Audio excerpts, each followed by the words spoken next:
Hello, everybody. Welcome back to another episode of the podcast. My guest today, I'm very excited to talk to my guest today. I haven't talked to you probably in over like close to a decade, if that's probably the case. Yeah, I was just a young comic when I know. So please give a big round of applause for Prateek Srivastava. Hello, everybody. Hello, And David. hello, and I'm sorry if I'm missing a vowel or consonant on your name. You know what you did a bang up job. B+. Oh, thank you so much. As someone that has a name that gets mangled in any ethnic mouth, like it's just like any Anglo mouth will take an ethnic name and just garble it up like a green protein smoothie. You know, it's Yeah, like they're blended like, it up, and your name is even. I find your name even more simpler than mine. So to me, if they're mangling your name, that's just racism or ignorance it, or whatever. it's just, and like, you try, and I went before we talked to I went to go to other interviews, and I was looking at look at your videos. I wanted to make sure I got as close as I could to your name, because it's kind of an important deal. like we kind of present ourselves when we go on stage as comedians. Prateek was a comedian I knew in Chicago. They were my very first Chicago guest. I was trying to get another Chicago comic, Anthony Bonazzo, on, but our schedules weren't locking in. So I'm happy to have. Busy dude. Yeah, Yeah. so I get it.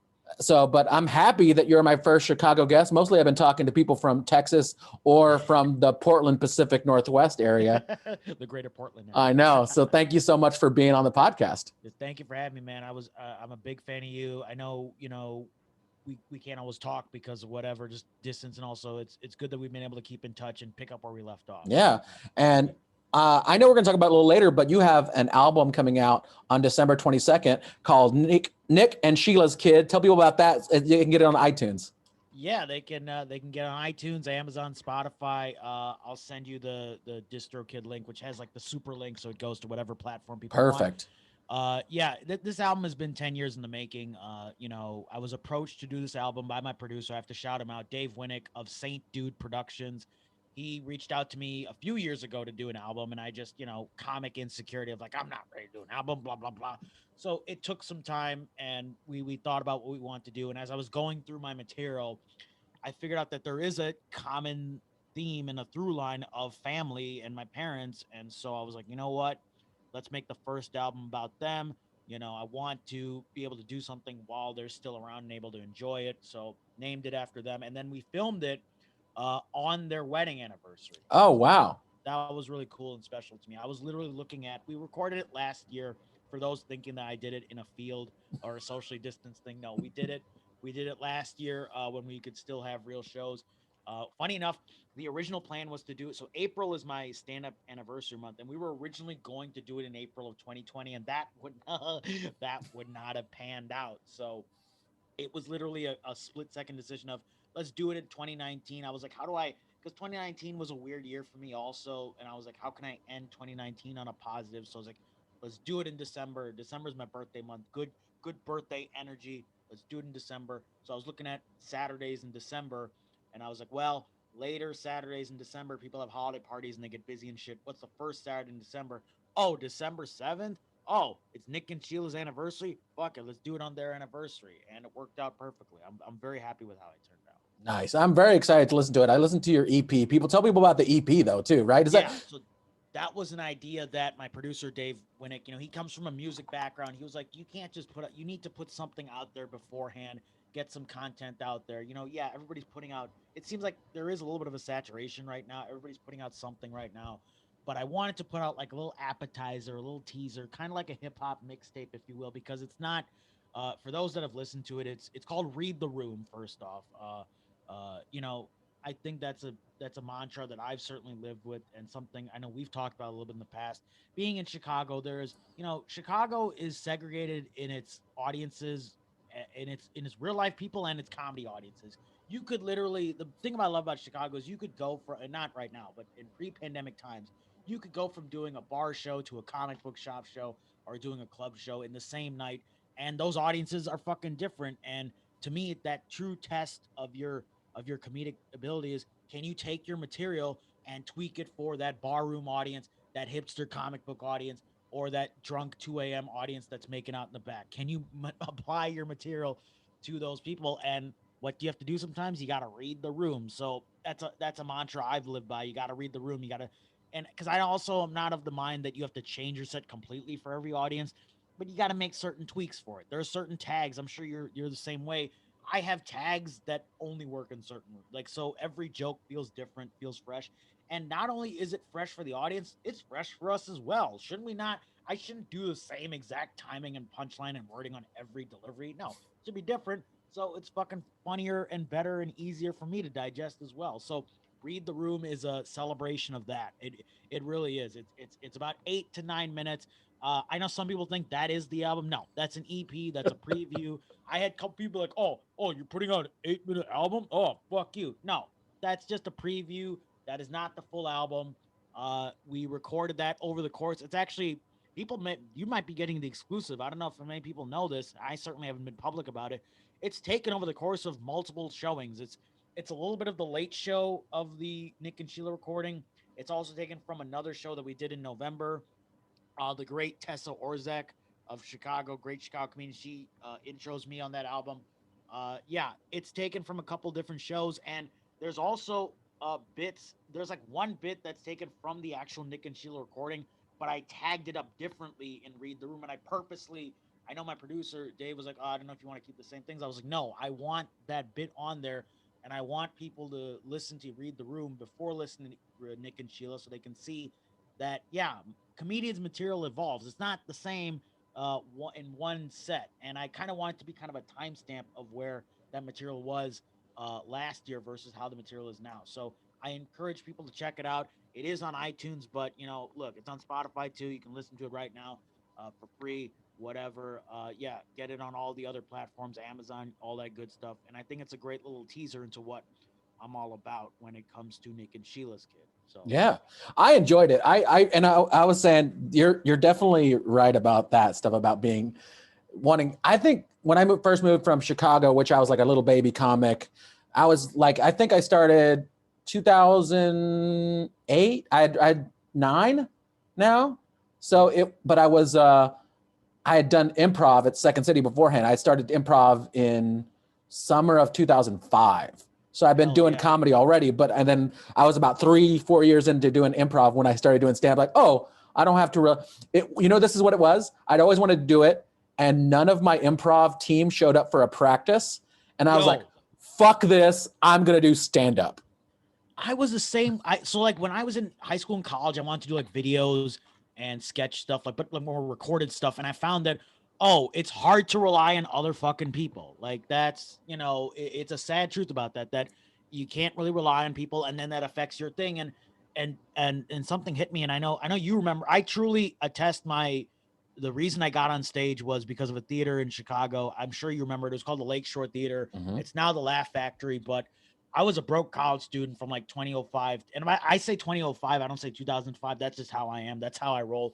That's how I put my little spin on it. So I was a broke college student in 2005, and Lakeshore did the thing. I mean, they would give away tickets for free. It was you didn't need any specific reason, but back then they were like, oh, college ID and it's free. But I was like, I thought I was part of some cool club. No, they just gave away tickets to everybody on the street. But to see, and if you think about the people that were the headliners of the Lakeshore back then, like now they're all like superstars, like Mark Maron, Reggie Watts. It was insane. You mentioned Reggie Watts. I remember because I worked there. I was a bartender before I ever did stand up. I was nervous to do it, so I was like, "Oh, yeah, let's do this." Like they caught me at a Belmont Street Fair, and they were doing flyers, and the people that were coming were, I think it was Todd Glass or Todd Berry. It was Todd Glass or Todd Berry, and then Paul F. Tompkins. And they're and so like I remember like they're like, hey, do you like comedy? I'm like, oh, I love it. And they're like, oh, cool. Well, here. And we're always looking for people to come out and do that stuff. So come in, and that's how I got the job. Like they're like, we need people to work here. And also Reggie Watts headline. We were watching his YouTube videos. This is in the Lakeshore Theater. We were watching YouTube videos because our booker was just into everyone. Because the Lakeshore Theater, rest in peace, now the Laugh Factory in Chicago, used to have a slogan goes, because Dane Cook sucks and we all know it or something. Yeah. I think that's what I remember that. Yeah, there were T-shirts. There was T-shirts that was like, because Dane Cook sucks and you know it. That's what's kind of like, yeah. And so we had not the people that were traditionally popular at the time. They were like now the indie kind of like, maybe if they talk about it in New York, like Bring 'em Up crowd, or the Largo. What's his name? Eugene Merman. Invite 'em up kind of crowd. That's the kind of vibe Chicago that the Lakeshore Theater was trying to cultivate at the time. Yeah. Big ups to Chris Ritter. I know. I just found him on Facebook again. Really? I need to look him up. I remember Reggie Watts was headlining, and I had to go outside, and he brought his material, his now in like famous gear that he brought out, and we would try to bark people in during his show, and like, come on. He's like, he would do his Reggie Watts thing, amazing now, and try to get people in. And we got a couple people in, but it was just amazing to know that there was a point of the time where there was available seats to see Reggie Watts. Yeah. It was so poetic. Then like a couple years later, whenever it was, when he was at the Vic Theater, and to be like, just down the street on Belmont, there was a time when it was like you had to give away tickets to see him. So it speaks to the evolution of, and the kind of the mindset of where audiences went in terms of their comedic interests. Yeah, that was the thing that appealed to me about Lakeshore, was like, it was kind of going against, look, there's nothing wrong with the 2-drink minimum bar scene or whatever, but I like that there was an alternative to that. And what was great about Lakeshore was they were bringing up these people. Like I remember for Doug Benson, like I remember at the DePaul CTA stop, Fullerton stop, there was like a hand painted or whatever, just like some crumpled up flyer, but it said like Doug Benson best week ever, because back then best week ever was the TV credit. It's crazy. Like just that's why I kind of started this podcast, to kind of think about like what jobs kind of shape your life. Before I got into stand up, I saw the business of like the bare bones, like the scaffolding that holds comedy up, and I was like, I had to serve people booze, and I really didn't think about it really at what my function was. I was just cool as a cool way to me to be adjacent to these people that I admired, like Mike or Doug Benson. Any way in, And now what I'm thinking, I was like, I'm just kind of like, I'm just the setting that I'm getting people ready to, and I don't know what it is about booze that some people need to like really enjoy comedy. They're like, I have to let go of I have to be in a liquid state to really enjoy. State, liquid. I subscribe to the theory of, booze is the liquid courage. I mean, I will say I drink more doing stand-up than I did in college. It's just funny though, people that are like, I get to do comedy, but to like receive comedy, we were like, I need to be well lubricated to like. It's just very fun. It does, and gets people ready. So I always thought that was very interesting, and I got to see, like, I remember little bits of insight, like, and I don't want to ever call anyone out for doing. Doug Benson would come up to me, he's like, "What's a suburb I can make fun of in Chicago?" That's awesome. Like I go, like you mean like Skokie or like Evanston? He's like, no, come on. And we would like riff. And a deep cut. He'd find like a good one. I can't remember which one he found, but he was like, okay, that's the one I'm gonna. And then he would just go, okay, and he would apply that to. It was probably like Morton Grove or something with like a something tree like that branch in the title. Yeah, I mean, that's all the western suburbs are. Did I ever tell you before I ever moved to Chicago? The first place. So me and my parents, I always wanted to go to Second City, and the first time I ever went in to Illinois, I put in the directions, and it was Addison, Illinois, which is a separate place, but it's also a suburb. It's also like a little neighborhood in Chicago. Yeah. But I put in, I was looking for Second City, and me and my parents drove to Addison, Illinois, and then we drove around. We're in this tiny little hamlet of Illinois looking for Second City, and like I think we were like, where is Second City? I don't find. We're in Addison. I don't understand this. And Second City's not even on like Addison Avenue. I know. That's the other thing. I know. But that's where I'm like the cross streets say Addison. I'm like, well, and then I realized, this is my mistake. So we kept driving on, and then finally found the city of Chicago. Like, okay, this lives up to the all the speculation I've heard about how you see the skyline for the first time. You're like, okay. This hustle and bustle, but Addison has a different hustle and bustle. Yeah, just small. Al Kinane either grew up there, his family there. I don't know, but as also some that was probably, I don't know how many jobs that would be in that I had at Lakeshore. I don't know how many, but what was the first job that you really can remember from either your first job? Because I talked to a lot of people. This is now close to 10 episodes. A lot of people talk about like either being like a busboy or working at a movie theater. What was your first job that you really remember a vivid memory of? Do you have that? Like in high school, I worked for the DuPage Children's Museum. So that was definitely something that was formidable to me, because it was kind of this thing where you had to, it wasn't just, hey, stand up or push a button. It was like, no, you had to interact. I was a facilitator, exhibit facilitator, which meant I worked the little exhibits for the children. It was like, hey, how does water work or electricity or use like you had to ride like a little electron bike and then powered up the body or whatever. And but it wasn't just we maintained the ride or the exhibit. We had to like interact with the children as well. Like they made us take like child psychology classes. I ended up getting a minor in child psychology Oh, wow. through taking that, even though I ended up, I was like in high school, but I was able to take like college credits for like child psychology, which was insane because I was taking AP classes for like US history and I ended up not doing well in the AP stuff for that. But I ended up getting these like child psychology credits just on the offshoot of going to work at the Children's Museum. But yeah, that job really influenced me because it was like you kind of had to perform too in a way Mhm. because you were working with kids. You know, you kind of had to work kind of figure out how to read the, not to bring up read the room. I'm seeing it in there, David. I don't know how. No, no, no. It's good because the same thing with bring it back to my that job at the Lakeshore. I had to read the room. I had to kind of figure out. Not only did I have to like get people their drinks fast, I have to read the room because I have to get tipped out because I'm getting their tips as they give me drink. I have to make sure when I'm looking at people to memorize their face because I have to also read the room of where they are in their drunkenness. I can't overserve. Yeah. So that kind of thing. So I definitely, you have to kind of be an observer of crowd activity before you ever. And you have to mindset your attitude too. Yeah. Like I feel like a bartender at a comedy club has to be more jokey and jovial. You can't like it's not like a nightclub bar where you can be an asshole or whatever and not serve the POCs. But like, you know, this is a comedy club. You have to be more fun and festive. You know, people are expecting the ambiance not just at the show, but in the lobby as well.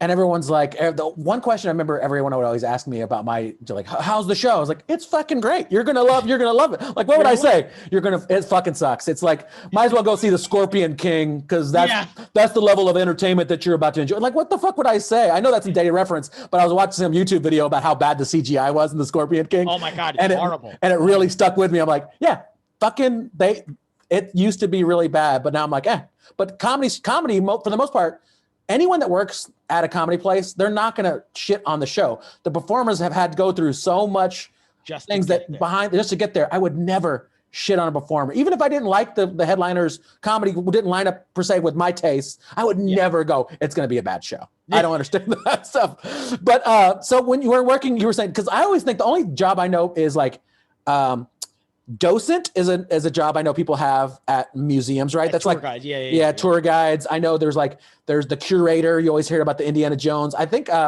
one of the girls I dated right out of college, she was a museum administrator, or assistant curator to a museum that made brick. Like it was a brick museum, which I thought, which I never made into a bit, but I was like, how interesting. And I thought it was so interesting at the time, but I'm like, man, brick museum. Talk about how hard it is to get people into comedy shows. Come to our brick museum. Brick museum.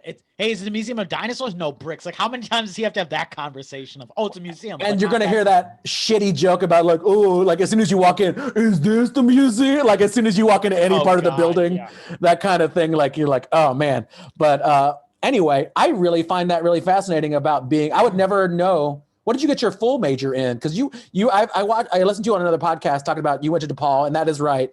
What did you get your full major in? You got your minor in child psychology. Yeah, so I actually have two bachelors in economics and management information systems, which is as interesting as it sounds. So that's good. I did not know you had. I only have the one in communications. That's why I continue to do talking, and I take photography, and I do engineering, and all that other crap that. I think you're more inquisitive because, whereas me, I'm just like, I did enough. But here's the thing. I got those 2 degrees, but as I tell people, I never really did anything with them. The econ degree is weird because it's such like it's like a power up in Mario. Like you can kind of go in multiple different directions with it. Like everybody in my and I did this joke for a while, but everybody in my class either like went as close as they could to money, becoming like financial Lehman Brothers, ruin the world economy or whatever, or they would go to the Peace Corps. So it's like they went as far away from money as possible. Like it's such a weird degree. I mean, people go to law school with it. It's kind of like this kind of make your own adventure kind of degree. It's a very interesting degree to have. But I didn't really do much with it. I mean, I got this job after college with that degree, but it really wasn't connected to the degree. It was at the Chamber of Commerce in Lincoln Park, which sounds like what the Mercantile Chamber of Commerce is in Chicago, but it's absolutely completely different. I mean, the Chamber of Commerce in Lincoln Park is just it deals with small businesses in Mhm. Lincoln Park. But what my job was, I had to work on a commission that looked up new designs for the bike racks and the potted plants that were all around Lincoln Park. So, you did comedy in Chicago for a while. You got to walk around the city and see all those, bike racks that look like the bike and the planters that were all in the separate thing. I was on a commission that helped design that. Do you have that civic pride when you pass by something that do you have any remnants of those bike racks there today, or is The there? ones that there's like these bike racks that are like in the outline of another bike. So I remember calling. I think I've seen those. That's very good choice. Yeah, I remember calling the company that had those and trying to figure out. I mean, I didn't make the actual negotiations, but I called them and then I gave it to my supervisor or whatever. And I do, when I see them, sometimes I feel good, but then also usually when I see them, it's usually some drunk guy leaning over, like kicking them over or something, especially in Wrigleyville, where all they do is kick, bikes stands over. So yeah, there's pride, but then it slowly fizzles into, oh, that person is destroying the thing that I worked on. That is a very interesting way to look It's at it. kind of like comedy too. When you yeah. So there you go. I was just thinking how I never really thought about it. Like all the things that we take advantage of living in a city, like living in a wonderful city like Chicago, where you see people either just denigrate it or not appreciate what it is. Like all the people that I've seen so many people piss on the CTA, and you're like, I wonder if the guy was like, my beautiful invention that I gave to the city is just urine soaked, but it still gets people. Get people from point A to point B. I mean, it's still amazing, but people, once you put it out in the public, it belongs to the public. And now you're like, yep, that's the bike rack I bought. Now it's covered in vomit. So that, I mean, it's getting used, but in a very different way. That is, I mean, it's look, if it's bringing somebody pleasure, maybe in a drunken state or an inebriated state, fine. I'll take it. I always feel like I should have gone back to school. And I always think now the cool new hot job that everyone's like very secure. You always hear about like econ or people that being accounting, but you always hear this term that people get really excited about. Oh, project management. Yeah. Do you have a degree in, I got a degree in project management. You're like, what the fuck? That's so fucking vague, but it pays so well. It's a dressed up term. It's a diplomatic term. I mean, that management information system degree that I have, it does, it goes off tangentially, diagonally into project management. I mean, the software that I was using back then, that I learned on was SQL and Visio, which if I'm not look, I haven't been in the industry for a while, but I'm pretty sure they don't use Visio anymore. It's a very outdated thing. Now, I'm sure if your listeners out there, they can look it up and, they can fact check me later and email me at prateekcomedy.com. Let me know, is Visio still active? But my knowledge, it's not active anymore. Yeah. But like, it's one of those things where, again, to kind of go about this point about like where jobs take you, you take your degrees and then you kind of have to not BS people, but you have to dress it up and kind of cocky walk into a room and be like, yo, I have this degree. And even though I was cheating off the person of color when I was doing the classes, I know what the fuck I'm doing. And that's what you have to do with this management. You kind of have to sell yourself with this degree. So you're right. You go with management information systems. You learn about coding and Visio and flow charts and blah, blah, blah. Take a lot of wonderment classes. You take I actually had a marketing class I took during that time that was really cool. We got to watch Wall-E. I remember watching Wall-E for that marketing class and writing a paper about it. That was really cool. And the guy who taught that, I'm forgetting his name, but he was part of they were called like the Chunky Bulls. They were like the heavy set Lovables dancers. I do know about that. Yeah. You know what I'm talking about, right? I do know what you're talking about. Yeah. So like you had like the Lovables, which is like a female dance team, and then the Chubables were like heavy. Yeah. It was something like that. It was like, they're just heavy set Chicagoans that dance during the basketball game, during the Chicago Bulls. Yeah. Yeah. They were on America's Got Talent and they got X'd by Simon. So whatever. Oh shit. Well, he's just he likes to body shame, so we all know. As we know, the guy for you, Simon. The guy that's full of plastic surgery has problems with people looking a certain way. Yeah, he's insecure. What? Oh, crazy concept. Yeah. You just made me think about something else too that I've never, because the whole thing is about how like as comedians, we use things that probably people wouldn't even think that are very marketable skills. I agree. The one thing I would say right there that you said, it's all about the words. Like, so when think about a resume as a set list. Exactly. You want to like use the right synonyms. Like, so you can say work in a warehouse and Or you could put logistics manager or logistics supervisor. Coordination of logistics. Exactly. It's all, but you can say a joke one way, or you can punch it up and which one has the better result? It always has the one with a little better like flow, like it sounds better off the tongue. I don't know. I've never thought about that before. How kind of a resume is kind of a boring person set list. It's a corporate set list, if you will. And again, like, I don't know about you, like I remember when I was, applying for different jobs, I remember people were like, oh, just send out the same resume to everybody. Like, no, you got to take time and send out different resumes to different people. Again, not to keep harping on the point, but you got to read the room for each resume and job application. I remember like right after college, my dad was like, yo, you should be he would just be like, you got to apply for 100 jobs a day. And I'm just like, yeah, but I got to tailor each resume for this job. So I don't know if I'm going to be able to hit 100 jobs in one day. Like, I hate writing cover letters. I hate them. I hate writing if ever. But you know what a cover letter is? If you're to bring it back to comedy, it's kind of like warming up a crowd on a Thursday.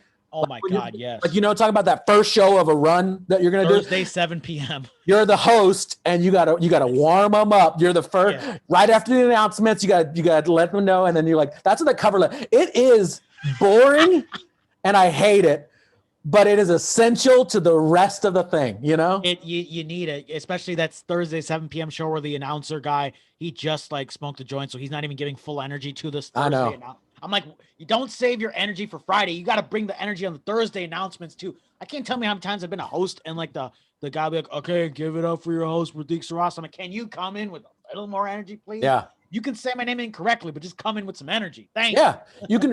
I always think about that. This is I love talking to people from Chicago. They fucking get it. I think people from Chicago kind of figure out their hustle a lot faster. I think from living in Chicago, Midwest work ethic, just that Midwest, yeah.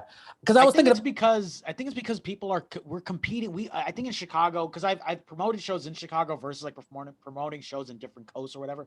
Chicago audiences, they have different entertainment options. They can do karaoke, they can do bar trivia, sports bars, whatever. So I feel like if you're producing a show in Chicago, and you knew this because you produced a shit ton of shows in Chicago, you're barking on the street. Every person that walks by is another ass in that seat that helps you get a full audience. And so you live and die by those audiences, and you don't take audiences for granted. No, for sure. And then I also like think about like people doing like presentations, right? That's basically what a show, like doing a showcase is, hosting, producing a showcase.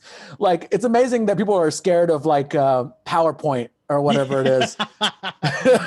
But then we got to go up there and we got to warm up the room. We got to make sure all the TVs are off behind us. God. I don't know how many shows I've done where there's Blackhawks, there's the Chicago Bulls, there's the Bears right behind me. And then Comedy Central's on too. It's like, why do I need and like I'm telling a setup, and all of a sudden it's like, oh, the Bears are running for a fucking touchdown. Like, so it's like all these things that I keep thinking of, like, oh yeah, it's all important. Window dressing. It all makes sense. I can't tell me how many bar managers I've gotten in arguments with. They the audacity for me to suggest we turn off the TVs, or at least the TVs in the room where we're performing. Like right now I have a light on me. I don't know how these are the lights that I have. I have like, I have stage lights. These are just the clamp lights. Yeah. I remember, but that's just light on my face. This is what I'm selling. This is what I'm be using. I don't know how many shows I did where like presentation, man, there's no light here. Can I have a light? Because they're not going to get the jokes if I can't sell it with my fucking face. I legit think that you were the first one to tell me about, like, oh yeah, you need to get like if you produce a show, you might've been the first one to tell me like, yo, if you produce a show, you gotta have a clamp light, even just put it on the stool or the chair next to the comic. Just in case, just on the face. Yeah. Because there's something weird that like, if I turn, let me see I want to see if I could turn this off real quick. Let's see. You lose, I mean, this is fine because I have Christmas lights in the background as well. Yeah. But you lose a lot of I mean, and all of a sudden there's shadows and all sorts of bad things that happen. For people of color, we got to illuminate the face even more a little bit sometimes. Although I know, as you say, person of color, I've been inside so much. I'm down to the lacquer. I'm down to if my melanin is carpet, then I'm down to the wood floors, the original wood, like I'm a redo house now. And like, this is base level melanin, man. I came out, my mom met me for something, and she goes, she was going to meet me for lunch, and she's going to bring me lunch or something like that. And she goes, I was looking for you. And I go, who's that white guy that kind of looks like my son? And I was so mad. I was so mad because like my parents are really dark skinned, and for some reason I got the more Spanish side of Hispanic, the light beige, and all the rest of my family look like Native Americans, like they're dark brown, and I've just looked like fucking Pixar. I look like a background character in Coco that you don't know, that you don't recognize. You're the Pocahontas extra, the anglicized Pocahontas. Yeah, I'm just like, oh no. I mean, yeah, I'm not going outside much either, and yeah, I'm definitely like a couple shades lighter. I think we're all like 2 or 3 shades lighter on the Home Depot paint strip of our skin tone, right? Because I think I did a couple shows when it kind of looked like we were going to get better. So my last show, you did a couple outside ones. Yeah, I did a couple outside shows, and that was kind of. How'd you feel about them? If you want, I was okay about it. I mean, the producer, so it was outside. Everyone had tables all around. We had masks on when we weren't on stage. Yeah. Every performer, there was only 3 performers, which I liked. So there was a host set. I was the feature set that night, and there was a headliner. We all had different mics. The producer brought different mics for everybody, so we never shared mics. And it was outside, and we're like, it felt safe enough. And I was just like, everyone was spread out enough, and we had hand sanitizer everywhere, but it definitely felt weird. But like once it got going, it came back, and you're like, okay, let's do this. From Thursday 7 p.m. to Friday 8 p.m. And it was crazy because before that show, I did a show I think in September, October, some shows in September, October. So Texas had kind of like gotten a little better. Yeah. It was crazy. It was like crazy in March. Yeah, heightened. And then like. After Memorial Day, everyone kind of like relaxed a little bit, a little too much in my perspective. A little too much.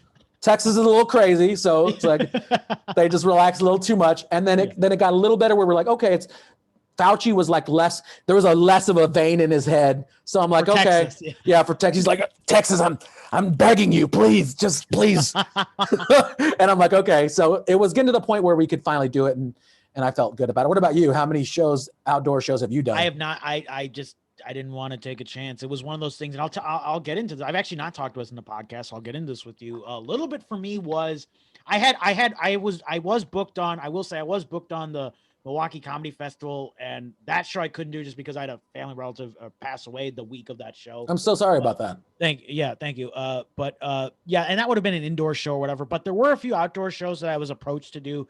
But one of the things for me was just, again, if it was like a 3-person show where you could each have an individual mic, that would be great. But it was one of those shows where it was going to be like 10 people on the show and they'd wipe down the mic in between. But, I'm a bit of a germaphobe, and I feel like I would have been distracted the whole time thinking like, oh, is that mic really clean? Is that clean? Is that there? Oh, is that guy coughing next to me too much? And that would take me out of the set. And I was really concerned about like, I'm doing the show. People are coming out. They want to have a good time. I want to make sure I can perform at the maximum capacity that I can be and give them a good show. And that definitely concerned me. I mean, I had prior to doing those outdoor shows, I had to go get some rust off. So I had to go hit a couple mics in Austin. Yeah.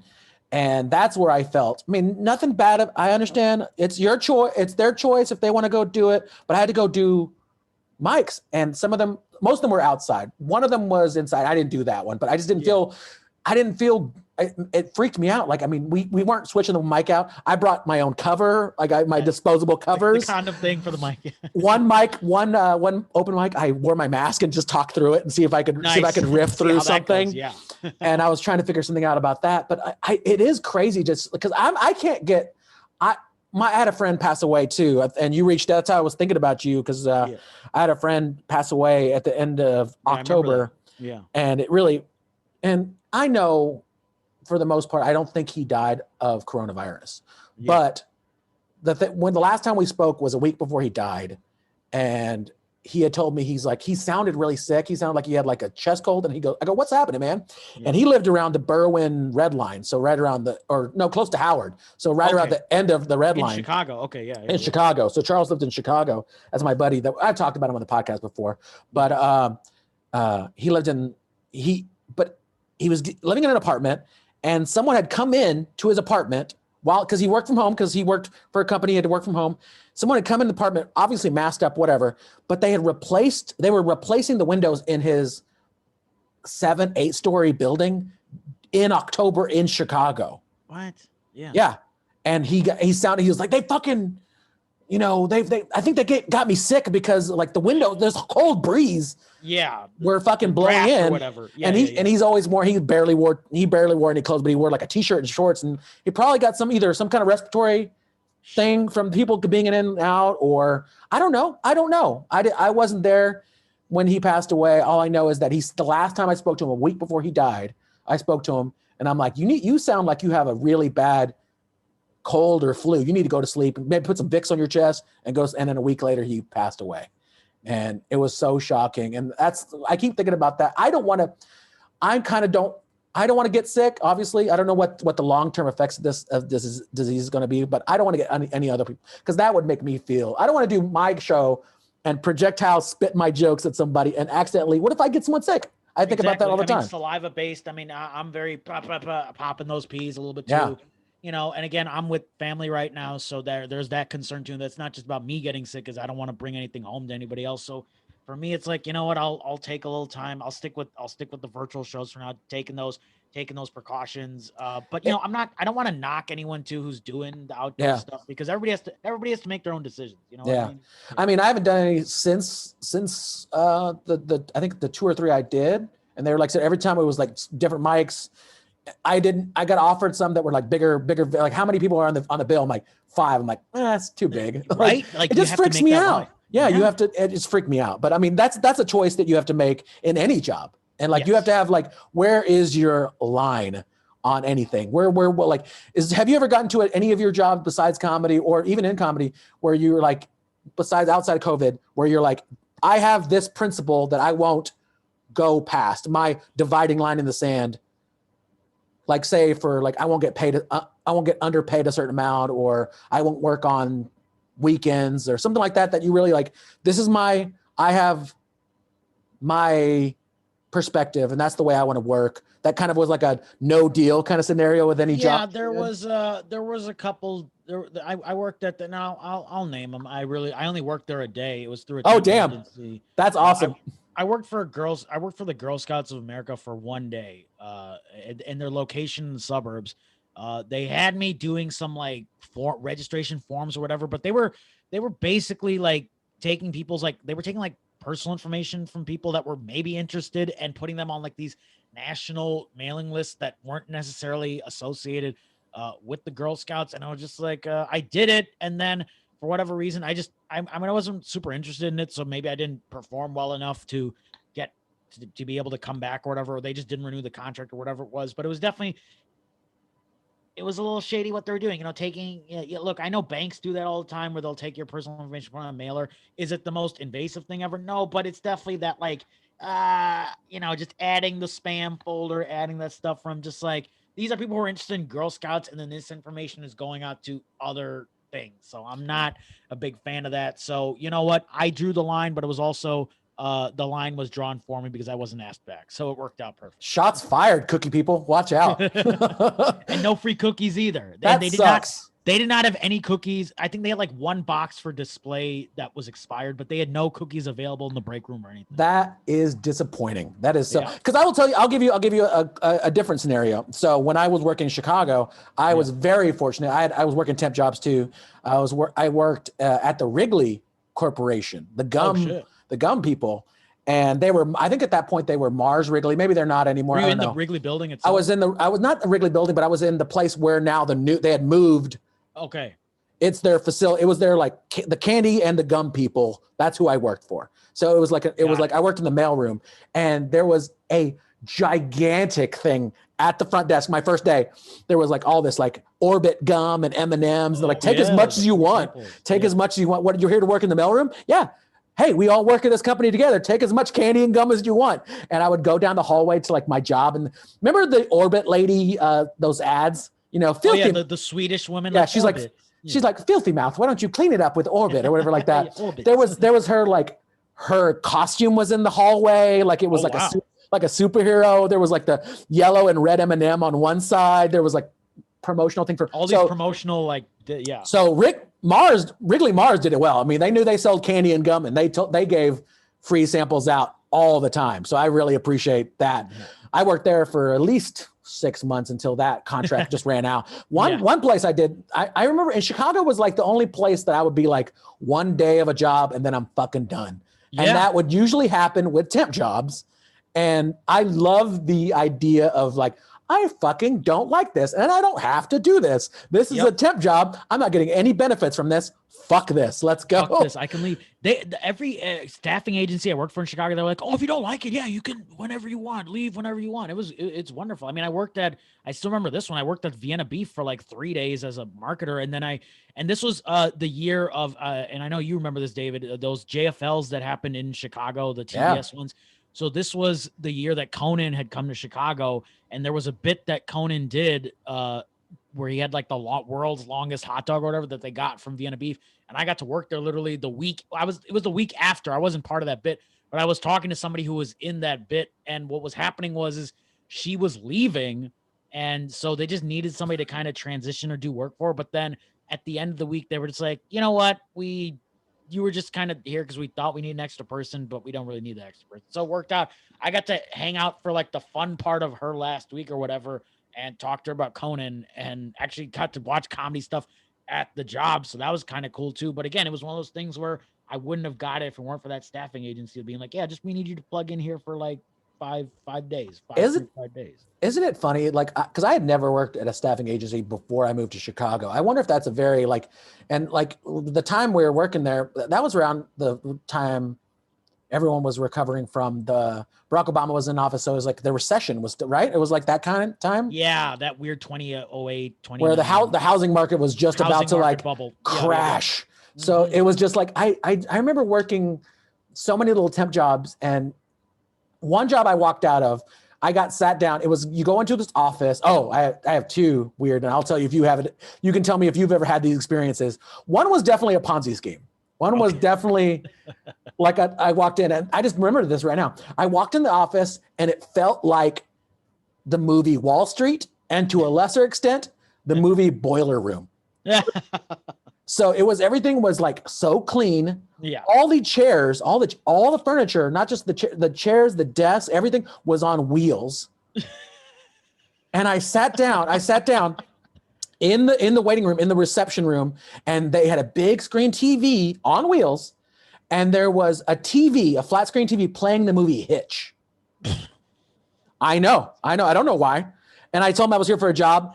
And then they're like, okay, well, here you go. Have a seat, fill this out. Enjoy Hitch. Like, that was a big selling point.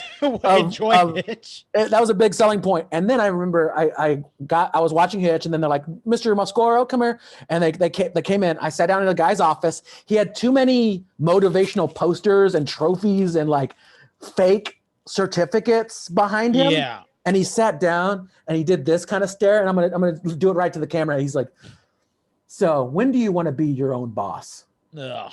And I was like, I am going to be this is a scam. This is a fucking scam.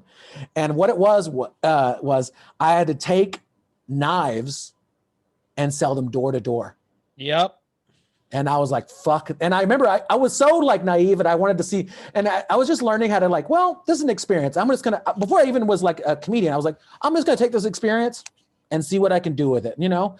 And I remember we took you can take the Amtrak to like Wisconsin. You can take it to Milwaukee, and it's like 30 minutes. 1 day or whatever. Yeah. We went out to some suburb, and we sold door to door, try to sell door to door knives. And I remember the guy made me pay for my own Amtrak. The guy that was training me made me pay for my own Amtrak. And then he made me, he didn't have any money on him. So he goes, hey, can you spot me $5 for lunch? And then I'll pay you back once we get to the office. And I was like, yeah, I guess. So I had to buy not only my lunch that day, buy his lunch. What? And then we got back. Yeah. And then I go, he was going to reimburse me. You? And then I never got paid back. He's like, yeah, we'll call you like that. And never got paid. So I ended up doing a job where I lost you lost money. You went in the negative. And I also didn't want to do the job. I knew I was like, I fucking hate that. Another one that was my worst. That was the Ponzi scheme one. I was like, I didn't want to do that. Another one, I had to sit down. It was a phone call job, which you'd think for comedians would be simple. That would be great. Right. But for some reason I had to talk to military people on the phone to sell them golf resort packages so they could have their military meetings Oh God. at certain golf resorts. And military people, like we have a conversational style of talking. You know, we can talk to anybody.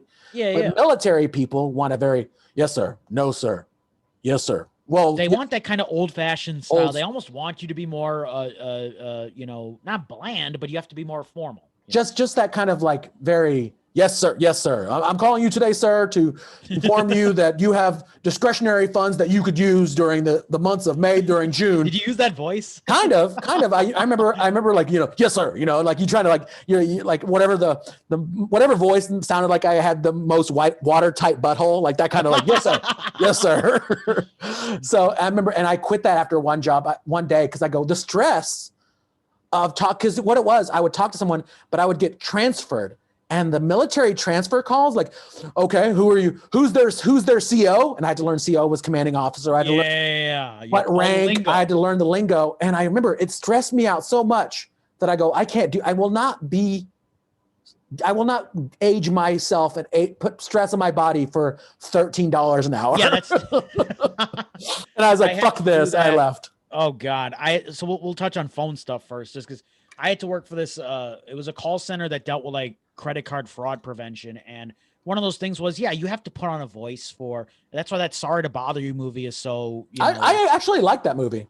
It's so, it's too real. It's because it's like, you got to put on a voice for, and the thing was too, is, you know, it's a call center and they're dealing with support. So they're calling in. There was like one day of outbound stuff, which I actually liked because it was just, you call them and you don't get yelled at, but the inbound calls where they're calling you frustrated. So they're mad at you. Then you pick up and I got to use my name and I go, hey, this is Prateek Srivastava. How can I help you? Their first reaction was always, can I speak to somebody in America? Even though they think they're outsourced. What the sad part is about outsourcing is when you call somebody and outsource, they're using a white name. So you're actually, if you're picking up somebody and they got an ethnic name, they're in this country. People don't fucking realize that. And there was a Hispanic gentleman who worked across from me. His name was Juan Castro, but he told me, yo, I go by JC, so I don't have to deal with that shit. And I told him, like, I don't know, man, I feel like they win. And he was like, who wins? Like, just change your name. So I felt for that dude who was like, and he was like the top, like, kind of support guy or whatever, but it's because he had to do that, like, Anglo thing, change his name. And he also, like, he would whiten his voice a little bit too. He'd be like, no, how can I, yeah, like, kind of have to put on that kind of putting it on for white people kind of thing. And that just, it took me out of it, man. To your point, it aged me because I didn't leave it for, I think I was there for like 8 months. It was just one of those things where I'm like, I need the money, whatever. Hey, it was something consistent. There was again, and then they dangled the keys in front of me of, you're going to be full-time in 6 months. And then 6 months turned into 8 months. And then I was just like, nope, don't renew my contract. I'm done. But, you know, it's one of those things where those promises of, you get those break room snacks or whatever, you know, never came. And it was all just fuck all. I didn't even get to go to the Christmas party because I wasn't full-time yet. That is bullshit. I do know, I've seen that happen to people at other jobs where they're like, yeah, you don't get the fringe benefits. Like, sorry, you don't technically only full-time employee. Like, only full-time employee. It's all bullshit. Bullshit. You know what their reasoning was? They claim, which I don't know if they were BSing or whatever. They claim that, yeah, we used to have temps come to the Christmas party, but one temp got too drunk and tried to fight the CFO. It's like, okay, but not all temps are going to do that. But I guess one temp ruined it for everybody. I mean, if you're going to fight anybody, you're going to fight the one that almost should have the word fight in his acronym. You know, like the chief fighting officer, just MMA, CFA, CFO, showdown. Joe Rogan will be the CFO of his podcast. You know, so like he would just be putting people in a neck lock and try to like choke them out real quick. Here's my DMT chamber. Also, this is another thing. As we were both temps, what is that bullshit about treating temps like not real? You do real work. I don't understand this fucking just because. And also, it's so fucking stupid. Temp is in the name. We should know it's a bad gig from the get. You know, from the get go. And just in small ways, they demoralize you from like putting you like in the corner away from the window seats or whatever. Or again, not going to holiday parties, not being allowed to use like the company. Like we could go I remember one job. I was not allowed to go in one, like the break room was like siphoned off, like segregation style. Like, you can only use this water fountain and this sink. Like, what the fuck?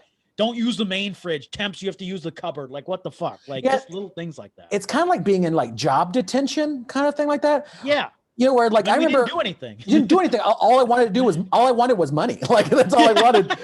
And and I remember like having to like tell a supervisor, I'm going to lunch now. And they would have to watch me clock out and then watch me clock in. God.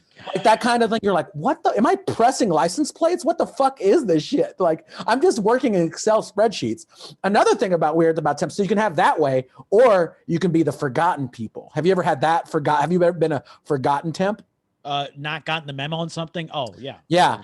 Where like slowly, but sure. I mean, I remember I was working a temp job where they gave, my desk was one of those like picnic desks, those shitty picnic desks. Yeah, the little they didn't have any real desk for me. So they like set up a picnic desk. They set a laptop up. And I remember I was working and they're like, you work until 5:30. I'm like, okay. So I'm working and it's like 4 o'clock. So I'm like doing my thing. The lights and everything turns off in the building. Oh my God. What the fuck? And then I'm like walking around and everyone's gone. And I go up to the person at the reception, like, oh no, do you need to get the email? They sent a company-wide email. Everyone leaving early today for whatever holiday or whatever like that. You were temp, so you probably and I was temp, so I didn't get the email. And they're like, yeah, you can go. And it was like, they're like, will I get paid? They're like, no, you're not gonna get paid until.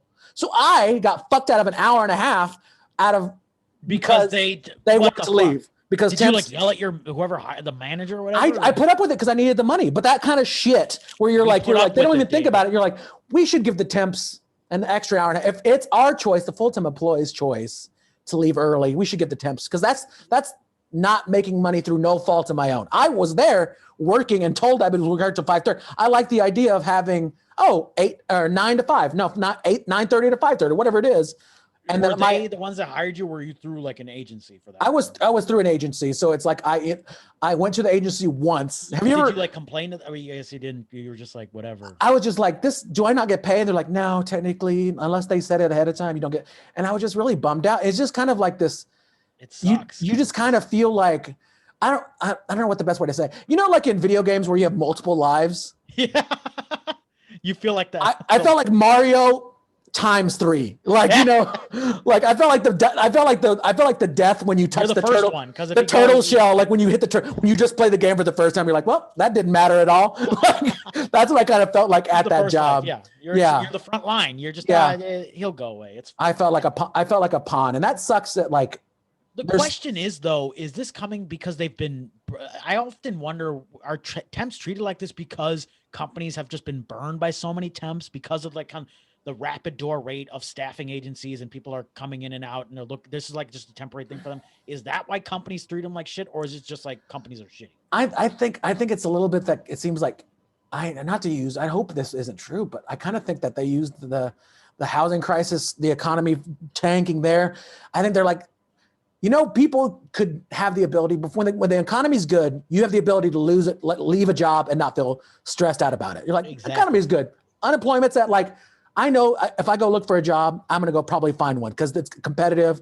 But when right now, pandemic, if you lose your job in this pandemic, they're like, I'm bucked. My rent doesn't stop coming. My bills don't stop coming. And they're like, they know they got you. And I think that's unfortunately what temp is right now. Like, especially at that time too. Cause I remember I graduated during the recession. So I was like, you're lucky to have you happy to be there. They were just like, oh, you should be happy to be there. Kind of. I hate that mentality because then they have all the power and like all the chips are on their side of the table. And I hate that. Exactly. There's all the leverage is one side. So I don't know, but let's get to a happier. What's the happiest job outside comedy that you've worked at? That wasn't the Girl Scouts. That wasn't a stressful phone call. What was the best job that you've had? If you could relive, you could Groundhog's Day, be Bill Murray and live one job over again, like 1 year or one job that I enjoyed. I mean, I worked, I was a private tutor for a while. And I really do, again, to kind of go back to the Children's Museum thing and kind of bringing it back to the album, you know, I feel like I'm a big kid at heart. I feel like a lot of comedians are just big kids at heart. I definitely like working with children. Private tutoring kids was always great because I wasn't like a specialized tutor. It was more like homework help. So like whatever they needed help with, like, so every lesson could be different. Again, every day was different, you know, so kind of like that Groundhog Day thing, but not where every day is different. But I kind of like this idea of a kid coming to me and being like, hey, I need help with this. Can you look at it? Maybe we take 20 minutes, you read silently and I look over the material and then we talk about it.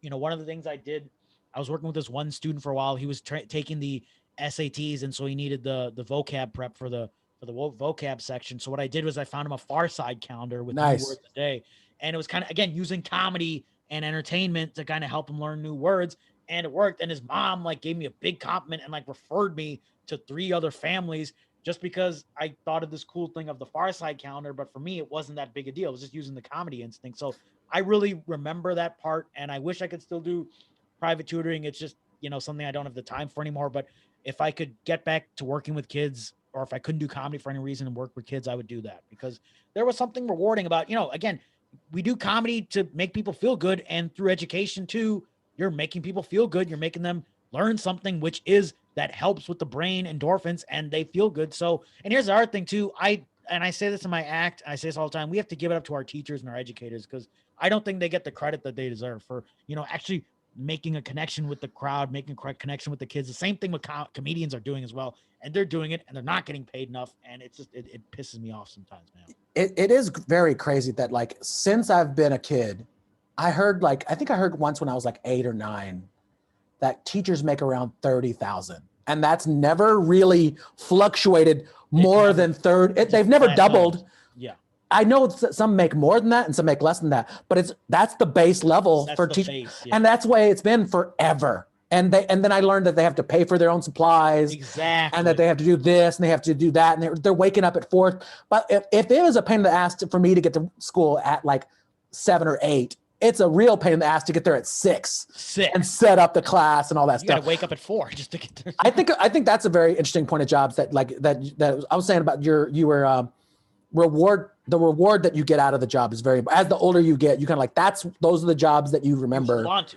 Like, I know when you're a private tutor, you weren't thinking about it this way, but like, just like a comedian, you want to gain fans and you want them to follow you on Twitter, follow you on Instagram, buy your albums. A referral is kind of like you building your fan base of you being a teacher as a tutor. You were trying to be the Dane Cook, not to bring it back to the Lakeshore, but like you were using your online presence. Yeah. You were using your online presence to like build a fan base. You had to. Yeah. And I know tutors. There's that website Wiseant where you have to create, if you're a tutor, you have to create a profile and you have to build a following on there. I know a lot of people who that's what they want to do, tutoring, and they have to kind of find these. I know a dance tutor who kind of has to use online presence, Facebook page, and all that stuff. And you have to kind of sell yourself. It's an entrepreneurial thing. I mean, that's the thing with social media, is it's not just for comedians. It's anybody who's in their 30s or whatever age, and they're trying to sell. You're selling yourself. It's not just what you're teaching to the kids. It's, you have to have that marketing background as well. It's a multifaceted thing. I learned something interesting that comedians do something backwards. Do you know about this one? When you're looking to be an entrepreneur, I consider comedians entrepreneurs, like a very, you have to. Right? But the way they tell people in entrepreneurs, that's what I've heard this podcast before that was talking about this, that you don't have to have a product before you sell it. Do you know that? So like, it's like, if you want to sell like those Kickstarters, you can say, I have this idea, and you can sell the idea and then make the product. Whereas comedians, we have to make our product first and then sell it. So we're comedians do that, but there are still those comedians who they don't even have 5 minutes, but they have business cards already. I know, it's nuts. I mean, it seems like a good idea, but business card, it just doesn't. Like, just fall, whatever. You go to open mics once a month and you're worrying about business cards. Get the fuck out of here. I know, it's just so funny. It's just all those baby mistakes. Those baby mistakes. I wonder if they translate to the small business world, like, I'm sure they where you have a business card that says CEO of the donut shop or whatever it is. I don't know. But this has been a really amazing conversation. I think we've hit our hour just right now, just hit an hour, but this has been so much fun. We haven't even touched all the other things we could have talked about, but this has flown by, and I want to thank you so much, brother. Yeah, dude, we haven't talked in a while, and I still remember you were super nice to me when I started, so I appreciate that we got to reconnect. And I too. You reaching out to me when my friend Charles died, that was really nice, and I really appreciate. I was thinking about human connection, and I think I watched you or heard you on other podcasts saying about that, and I was like, man, you're such a nice, wonderful, hilarious, talented person, and I'm so glad that this album's coming out. So I'm excited you can have an album and put it out, and it's gonna. I wish you number one. Let's get it to number one. So please tell people once again where they can find all your social media and all that stuff. And I wish I'm gonna hopefully help push it to number one. I wish all the best for you on that one. Thank you, man. Yeah, let's try to get to number one. Again, it's called Nick and Sheila's Kid. It is available for pre-order now, but it'll be released. Official release date is December 22nd. You can get it on Amazon, iTunes, pre-order. There's a DistroKid link that you'll have in the comments or whatever. That kind of takes you to all the different links. So you can get it on Amazon, you can get it on Spotify or whatever. If you pre-order specifically on iTunes on or through December 22nd, I will send you a personalized video from me and my parents, Nick and Sheila, who are the aptly titled Nick and Sheila, the album. So if you get your pre-order on iTunes, email me at prateekcomedy@gmail.com and you'll get that video. Social media wise, at Prateek Comedy on Facebook, at Prateek Comedy, and that's PRATEEK Comedy, at Prateek Comedy on Instagram. I'm on TikTok now too. Just joined TikTok. I do this cool web series thing called Neurotic by Nature, where I just yell outside my parents' backyard. So if you like funny little minute-long videos, you can check that out at Prateek Comedy. Also on Twitter at the Daily Prateek. Website is prateekcomedy.com. All this cool stuff out there. Check it out. It's the holidays. People need things to watch and just feel good right now. So I hope that my comedy can make you guys feel good out there. So enjoy it. And thank you, David, for having me. I love it. Thank you for doing it. And like I said, I got my fingers crossed and all that stuff to get you to number one. All the best, and hopefully I'll be in. I was supposed to come to Chicago this year, but hopefully I'll be in Chicago next year. Maybe we can go to we can catch up at an open mic or something like that. We can catch up at an open mic, and I hope to share the stage with you in person again real soon, sir. Yeah, man. Come and visit me in Austin, and we'll talk soon. Okay? Yes, sir. All right. I'll visit you soon. Take care, buddy. All right. You too. Bye.